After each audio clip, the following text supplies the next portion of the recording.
You've tuned into the Bellingham Podcast for the week of January 7. Happy New Year, 2018, episode 63. From the city by the Sailor Sea, I am still AJ Barce. And whether you like it or not, I am Chris Powell. On this episode, on the 12th day after Christmas, your favorite two podcasters will share with thee 12 months of new experiences, 11 wisecracks, 10 web links in the show notes, and you get the point. A belated happy 2018 to you and your family. Let's get this party started. This is season 4 of the Bellingham Podcast. Season 4. 4 is a good, lucky number for me. I like it. How you doing, Chris? I'm doing just fine. Happy New Year to you. Happy New Year. Hopefully this year will be prosperous for both of us and our families, and for all those that we happen to come into contact with. Yeah. Speaking of keeping in contact with, if you're listening to the show and you're like, wow, you guys are in a noisy place. Hey, Chris, where are we again? We are in our second office, if you will. I think I've said this on, 3 occasions so far? Sure. We were in the upstairs room in Woods Coffee Barclay Village, overlooking the Cinemaplex Regal Cinema 16 monstrosity. We are in the upper room and recording among the ambient throng of people enjoying their caffeinated beverages. Yep, happy Friday, and Right. I am actually drinking decaf today. And the funny thing is, on that hook, yeah, this is actually the 12th day after Christmas that we are recording this, so Hey. my hook is factually correct. I like this. I just had to say that. I like it. So, starting off this new year, hey, Chris, what are you doing? Well, for the new year, I think maybe now that this is our second go-around in resolution time, this is my second go-around in saying I don't do resolutions. However... Do you want to see my shock face again? Yes. There it is. So, in lieu of resolutions, like everyone else does, I never really have much success with sustaining through the 12 months of the year. However, I decided that I wanted to take things month at a time, because I could certainly do a month. Last year I did a little bit of a food altercation, modification with my wife, Whole30. That took 30 days. I'm trying some things for a month. Want to know what I'm doing? Yes. Okay. So, for example, I am not that much of a voracious reader. That's not one of the descriptions you would have for me. Well, you read a lot of, web pages. Web pages, like 500, 750 words of nonfiction technical information. Yeah. But when you're reading a science fiction novel... Oh, you mean book books? Book books. Got it. The ones that have paper that you can actually write on a pencil with. Paper! Paper. So I want to try, and how many of you do this all the time and you're thinking, what the heck are you doing, Chris? This is nothing new. Well, it's new to me. I'd like to be able to say I read a book a month. Groovy. And I want to be able to knock out 12 books in 12 months. Stay tuned to see if I'm actually able to do that. But in the meantime, I'm on page 12 of the first science fiction novel that I'm reading, or the first novel I'm reading, and I'm enjoying carving out time for that. Cool. In addition, you got to keep your tech chops sharpened if you're a technologist like us.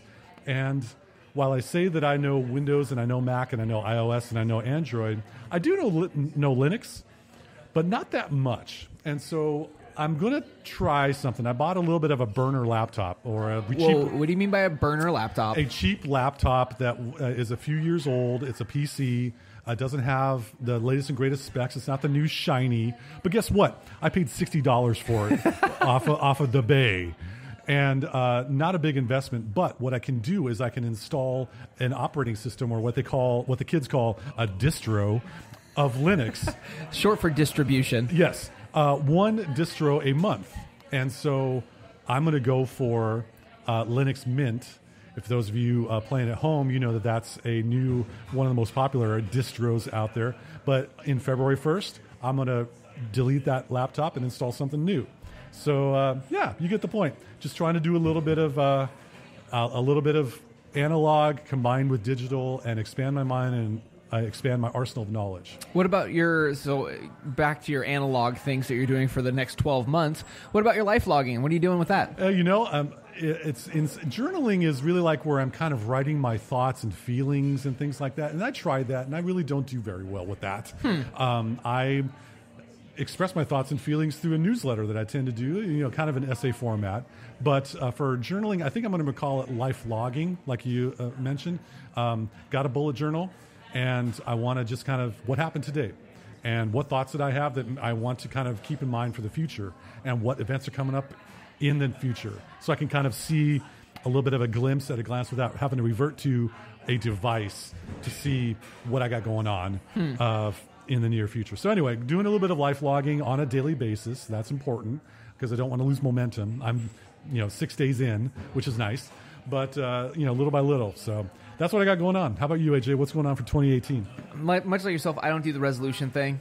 If I do it, I kind of like knock it like out. I set a low goal, I guess. Like whenever I've done a resolution, it's just like I'm going to do 12 books in 12 weeks and just pound it out because I can't wait a year. I'm impatient. Okay? So you want to set a goal that you're going to wake up every morning. Yeah, basically. I got other things to do. Like I just don't want to limit myself in my day and be like, oh, I have to work on this one thing. No, I have enough projects in my life that I juggle. So most of it is much like yourself. I like to log things. I journal. I've been journaling since I was like 8.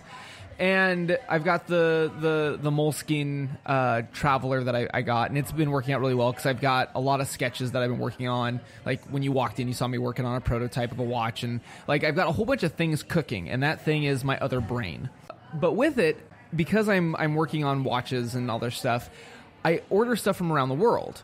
And so one of the things that you introduced me to a new vocabulary word. We have a new word for some in 2018. Go for it. And I believe you called it flaity? No. You're talking about stamps. Yes. I'm stealing your thunder. Oh, yes. And the term for being a stamp collector, which I was when I was 8 years old. Okay. While you were journaling, I was licking the hinges on these stamp things into a stamp book, and it's called philatelist. Philately. Philatelist. Philatelist. Okay. See, I kicked butt in spelling bees in middle school, too. I see that. So anyway, you are a philatelist. Yeah, so that's where I was going with this, is in my journal, I have my back cover where as I'm getting parts from around the world, I'm going to take the stamp, rip it off, and as well as the person's DNA, stick it into my journal, and kind of keep a collection of stuff. So I've ordered stuff out of Eastern Europe, and I have a stamp from the DGR down in Australia, down under, and a stamp from Canada, because that's not hard for us. And just as I'm ordering stuff from around the world, I'm going to see in 1 year how many stamps I can get from around the world just by doing my normal business. eBay will send you a Christmas card with all your orders, huh? Sure. All right. Sounds good. So that's all I'm doing. It's for the next year. Like I said, it's something that it's just, I would do it anyway, and it's just something stupid fun to put in my journal. And I'm collecting 12 months worth of stamps. TLDR, do something fun for yourself in 2018, folks. Yeah, it doesn't have to be grueling. No, it should be fun, because we don't have enough fun in our lives, if you know what I'm saying. So guess what I did before this recording? What did you do? I interviewed a realtor. Wait, a realtor? A realtor. A realtor? Yes. So AJ and I have wonderful conversations here on the Bellingham podcast, and we thoroughly enjoy this. But I was asking myself, what is something that we could do to augment our show to try to provide a little bit more Bellingham flair? Because we talk about your tech, we talk about your EDC, talk about your outside, talk about your watches, talk about your tech. And we don't do much in Bellingham. So I was able to interview a young and up-and-coming realtor here in Bellingham. Her name is Katie Thomas. And she works Katie. Hi, Katie. You're the goods. And she works for the Molyat Group here in town. And I had a chance to ask her a little bit about the housing market and what's in her EDC and some of her tech. And I don't think we touched on watches. But anyway, why don't we go to the tape? So I'm here with Katie Thomas, who is a young up-and-coming realtor with the Molyat Group here in Bellingham. Katie, thanks so much for joining us on the Bellingham podcast. Yeah, thank you so much for having me. I'm excited to be here. Absolutely. I'm excited to be interviewing you. So let's get started. So how's the Bellingham housing market doing as we are now in 2018? So home values are up still and sales are down. And we've had record low inventory for quite a while now. And that is projected to continue into 2018, which is unsustainable. Why is that? So, lots of reasons I'll get into. That's cool. Yeah, so our economy and job base is projected to grow, which will help, but not enough to sustain the increased housing prices. The average person living in Bellingham is between 31 and 32 years old. And so that's a very interesting statistic. So Yeah. it's more in the 30-somethings versus the older populations in a lot of ways. well, so it is, but the age is increasing. Okay. So it used to be around 29. It's driving up. It's going to continue, I think. And a big part of that is lack of jobs. Understandable, yes. Mostly tech, in my opinion. I know that very well, yes. Yes. So we have the third largest state college, which you know. Yes, we're familiar with that. And so that's great. But currently, 4 out of 5 jobs in Whatcom County are government-based. That being said, there is word of some neat tech-based programs coming soon. So hopefully that will improve the situation. And getting back to the age thing, while it's been challenging for graduates seeking jobs, many people who are retiring are coming here. That's interesting. Does that counterbalances the 30-somethings with those in an older demographic? Yes, and I think that the number will continue to go up. Birch Bay was just named the most tax-friendly place in Washington State to retire. Really? Yes. Okay. So that's definitely, we are a sought-out place for retirees. My husband and I are a great example of 2 people who were born and raised in Whatcom County, and we attended local colleges, and we were able to find jobs here. But we did consider the Seattle scene briefly. Mm-hmm. But Bellingham is our home, and we wanted to do everything we could to stay. So. I've seen a lot of bumper stickers about Bellingham. Yeah. Out there. Yeah. Yes, exactly. Yes. So let me ask you this. Mm-hmm. Lots of construction going on around Bellingham and Whatcom County. Is there an area that is experiencing more growth than others? Yes. So, as you may have seen, there's a lot of talk about the waterfront. Oh, yes. That is probably the place in Bellingham that has the most potential for growth for us. And that could be residential, dense housing, office space, parks. There's a lot of different ideas there, but ideally it would be a little bit of everything. And the way that Bellingham is laid out right now, to really grow, we need to grow up. We don't have a lot of room to grow out at this point, but there are a few key places left. Where's that? The Bellingham Golf Course. Oh, yeah, over there off South of Meridian or South Meridian area? Okay. Some areas around U Street. Right, got it. And then some areas in Barkley, where we are now. Yes, for what it's worth, also, if you hear some ambient noise, folks, we are recording live in one of AJ's and my usual spots. This is the Woods Coffee in Barkley Village, right by the Monstrosity, also known as the Barkley Cinemas. So forgive the digression. What else? So outside of Bellingham, I just have to hit on that for a minute. Sure. So mostly north. The cheapest housing right now, if people are looking, is Birch Bay, Ferndale, and then Linden. Okay. And all of these areas are still experiencing growth. For a long time to come, it sounds like. Yes. Yeah, it doesn't look like things are stopping or getting a correction. Yeah, if you are looking for a place to invest to get a good return, I would suggest those places. Very good. Sounds good. So let's take a break from the realtor home talk for a little bit. One of the things that AJ and I talk about on the podcast is about your EDC, or your everyday carry. So for a realtor such as yourself, what do you normally bring to the office, or what do you take with you out in the field when you're meeting with clients and home tours and such? So for the most part, I can do everything that I need to with my phone. And if I may inquire, iPhone. You're an I'm iPhone? an Okay, iPhone. fair enough. Sounds good. Yep. If you had an Android phone, that's totally cool as well. Anyway, Yes. What else? So I also use my laptop, which is a Mac. Got a Mac? Okay. Yes. So you're in the Apple clique. Okay, fair enough. I am, yeah. So most of what I can do on my computer, I can do on my phone. And so that's nice because you're really working 24/7. You could imagine. be anywhere. My next investment will be an iPad. Ah, you're going for the tablet. Yeah, Okay. so in between. Very good. For those times when I'm out doing something active, just to have something a little bit smaller but easier to work with documents on. You bet. Yeah. Pen and paper are always good. The amount of times I have scribbled something on a napkin or a paper plate or something random that I can find has been a lot. So that's where all the best ideas come from, right? on those napkins. Just got to organize them after. Exactly. Yep. I am a paper planner person. Can I ask what brand you use, or you have an affinity for one? I just found one off of Amazon. I don't know if I'm allowed to say that. You're allowed to say that. Okay. We use that a lot. I often call it Amazon Glamazon because we always talk about it a lot. So that's my go-to. Yep. So I found just a pretty basic one that I really like, that I can do, I like to look at the whole month at once. Yes. And the reason why I do paper instead of on my phone is because I'm often talking on my phone and then I need to look at it. So that's just where I'm at right now. That's my one old school.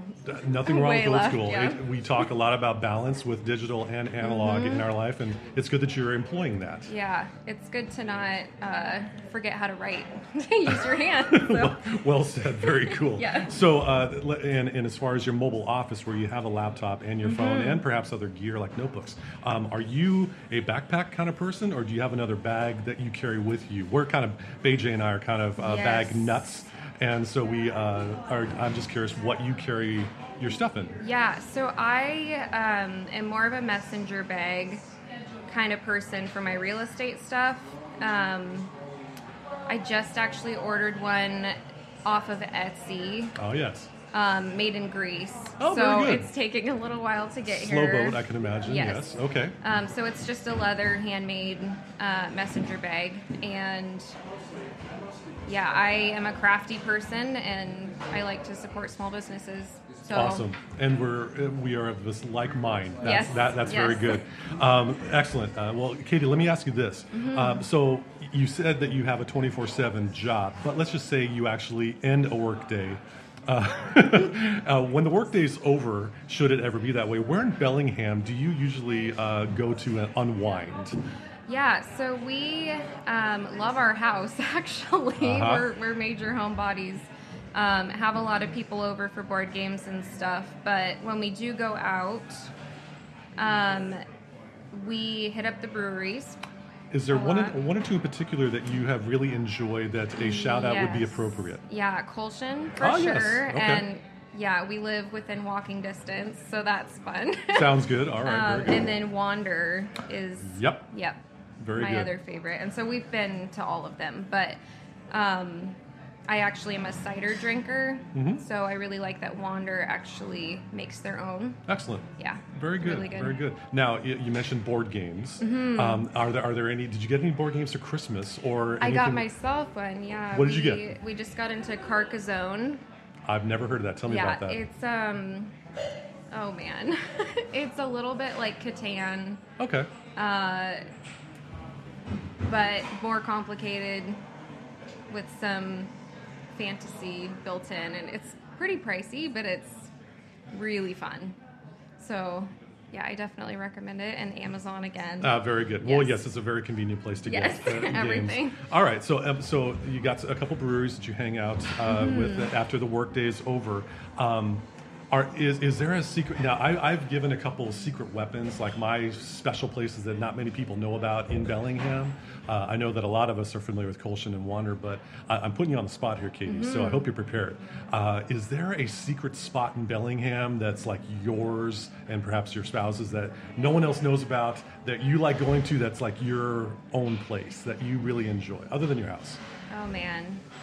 We are, so I don't know if this is what you mean, but we're outdoors people. Yep. So I would say the closest to getting off the grid would be we hike a lot. Just got married on Mount Baker. Oh, congratulations. Thank you. Fragrance Lake, Pine and Cedar Lakes, Raptor Ridge, Oyster Dome are all ones that during the spring and summer we try and hit up as much as possible.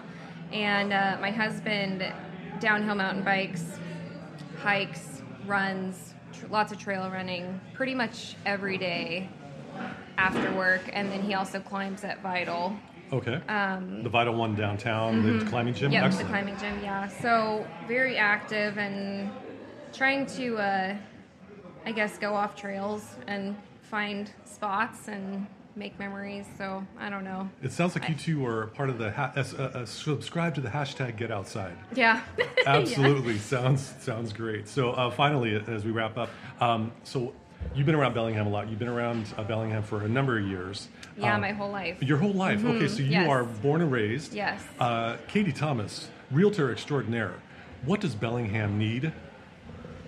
I would say going back to the waterfront development and tech jobs again. Okay. I would really drive that home. I have a lot of friends who graduated and then moved away, and I have friends living from Vancouver all the way down to Portland, and they all come back to visit a couple times a year, but it's jobs that made them leave. So I would say definitely more tech jobs, and I'm really excited to see what they do at the waterfront. As are many people. Yeah. That's great. Well, Katie Thomas, realtor for the Moliat Group in Bellingham, thank you so much for joining us on the Bellingham podcast here at Barkley Woods in the city of subdued excitement. Thanks very much for your thoughts and your insights. Yeah, thank you. All right, and let's get back to the show. Wow, that's pretty cool. Well, it's always fun to get another perspective on things here in life in Bellingham, and it's obvious that things are moving since Bellingham is so crammed full of homes and residences. You got to push outward in the county. So thank you once again for Katie Thomas, and thank you once again, Moya Group, for letting Katie be on our show. We definitely appreciate it. Yeah, thank you. And for those of you that may be listening to us on terrestrial radio, 102.3 FM KMRE. Low power. Community radio right here in Bellingham, Washington. Your community, your voice, your radio station, but it's our voices that you're hearing. You're not going to let me live that part down, are you? No, I'm not. Anyway, let's move on. What are we talking about now? So last but not least, because it is a new year, you and I are doing the Great Purge. During the holiday season, you and I both kind of, with our spouses, kind of went through this whole gutting of old junk that we've had around the house. A good amount of gear in various ways, yeah. Yeah, and so we're shifting gears a little bit because also to get your house in order for the start of the new year, it's also good to get your digital house in order. Your online house. Your online house. Yes. It's a brick Okay, Keep it up. Okay. Yep, you're doing good. Bye, folks. Nice listening. Thanks, that was great. Thanks for joining us. We're out of here. So, Chris, what do you have about for passwords for this new coming year? Okay, so, how many times have you heard me talk about passwords on the show, folks? Maybe 500 or at least 63 times since we've had 63 episodes. Just wake me up when you're done. Yes.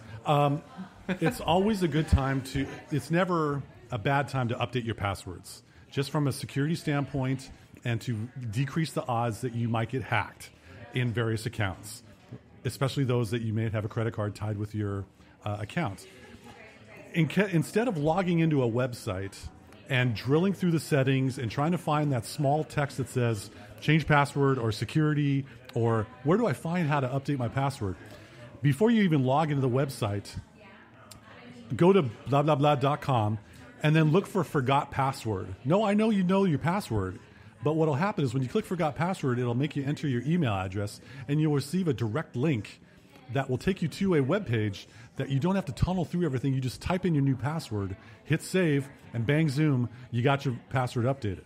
And that could save you at least 3 or 4 minutes of tunneling and mouse clicks and other things in the future. I wrote a little article about it online. We got a link in the show notes, shameless plug. And so if you want to check that out in my written explanation of this, feel free. I enjoy the page views. Is that your quiet conversation? No, actually, it's like a Medium article. Oh, you're Yes. on the Medium too. Hosted from my personal website. Oh, cool. What's that website again? I don't know. It's www.idontknow.com. Oh, pishposhchris.co? What is it? What is it? ChrisPowell.co. There it is. Anyway, now that we're on shameless plugs, AJ, what are you doing to try to renovate your online house? So one of the things from last season that resonated with me since you said it, and I should have looked up what episode it was, To quote Oh Mr. dear, Chris here Powell, it comes. Here it comes. my inbox is sacrosanct. Yes. So I took that and I was like, that's interesting because I was quite the opposite. I see my inbox like a specific Gmail that I may or may not have as basically the proverbial junk drawer. You know, The in the junk desk, drawer, you know, gotcha. you have a desk and it's like everything is pristine, but that one drawer that you shove everything in, that was how I saw my inbox. The minimalist nightmare. Yes. Yeah, well, because for me, like, I would sign up for listservs and, you know, for research purposes and stuff, and I've been doing that for years. So I asked myself, how could I be more like Chris Powell? Oh my goodness. And get reclaim my inboxes and make them more sacrosanct. And I thought maybe I'm too far gone. I thought maybe because I have been just using it as a junk drawer relentlessly for years.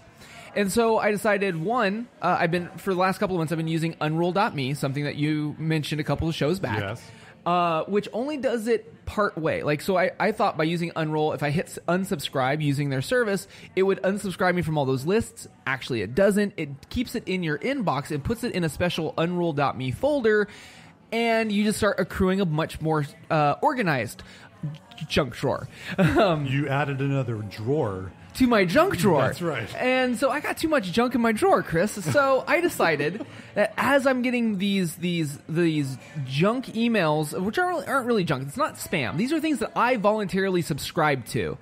And one by one, I'm unsubscribing myself. So that's what I wanted to mention on the show is now it's the start of a new year. As things come in, don't be like me and just say, I'm just going to, whatever, I'll just read it or mark as read or just throw it in that folder in your inbox that you are not going to refer to.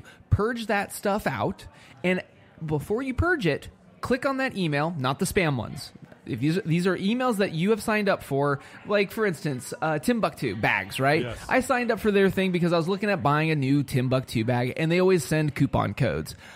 Chris, I'm not going to buy a Timbuktu bag anytime soon. And if I am, I can just subscribe again if I really wanted to. You can save 20% if you subscribe to their newsletter. Yeah. That's the carrot. Right. So I as Timbuktu sends me an email, and they did this morning, I hit unsubscribe, and Chuck Norris is your uncle. One by one, I've been hitting these mailers that have been coming in so I can get off their rolls. And what's interesting is, on a typical day, because I don't usually check my email until after work and I get home, right? Good call. And I will open up my inboxes, and I'll see like a big red badge that says 43. And I'm like, what the hey?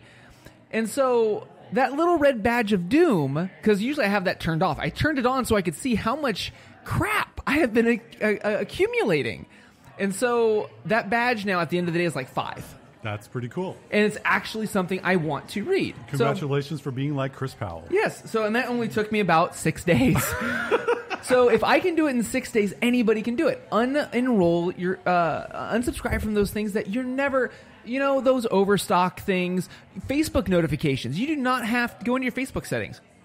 Turn off the email notification. You do not need to know how many likes you get at the end of the day. If you want to see, go to Facebook to see that. Like, there's a lot of things that I realized. FOMO. I'm the fear of missing out on that offer from Timbuktu, or fear of missing out. Oh, that special piece of software that might be free on Cultamac. I haven't been using it, so I didn't need it, so I got rid of it. Here's a good way to take a look at what you've accumulated, and are you really going to need that information in the future?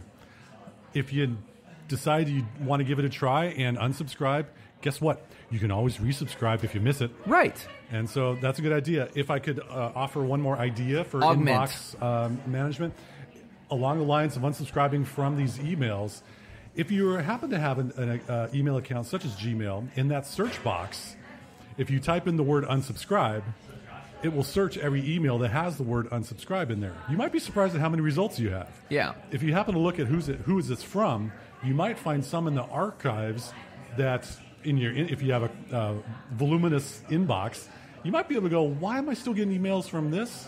And then you can click on it and unsubscribe, and then maybe have less in the future to contend with in 2018. Yeah, I like it.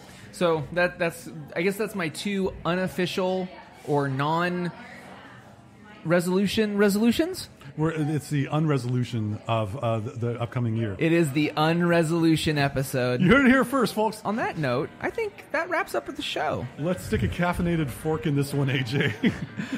Thank you again so much for listening to us, rating us, reviewing us on the Google Play, on the SoundCloud, on the Spreaker, and iTunes. You get the point. It's been 4 seasons. Wherever you listen to our podcast, be sure, if you're in the Bellingham area, to tune into us on Camry 102.3 FM. Low power. Low power. On that note, see what I did there? Yeah, no, yeah. I'm AJ Barsay. And I'm Chris Bell. Thanks again, once again, for joining us on the Bellingham Podcast.